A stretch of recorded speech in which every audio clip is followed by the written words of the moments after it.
อ้เออปานนั้นสิเราก็เลยบอกเรามิตาเฮ็ดคือน้องเดิมว่าแหละเฮ็ดตาจังซี่บัดสำนักเราหายแต่ช่วงตอนน้องเดิมไปดำนาเพิ่นบ่เคยหายหาของกินของยากมาให้กินเพิ่นหักขนาดคนใบ้ก็ยังหายเป็นเนาะโอ้ทีนี้เพิ่นว่าคนใบ้ก็มีใจไอ้นั่นแหละเด้อค่อยซื้ออันนี้มาให้แล้วสิให้น้องเดิมขอบมุกขอบใจขอบบุญขอบคุณเนาะทั้งผู้ใหญ่ใจดีเพิ่นงามบ่ขึ้นน้องชาวเจ้านี่งามเป็นนี่ได้เห็นน้องได้เฮือนใหม่แบบนี้นะเป็นนี่ได้ดีใจน้ำน้องตกใจค่ะก็ดีใจตกใจหากมาเห็นมื้อนี่บ่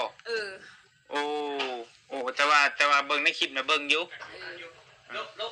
แต่ว่าไม่เห็นตัวจริงก็เห็นมื้อนี่สิงามเลยเนาะงามขึ้นในคลิปอยู่หรอว่า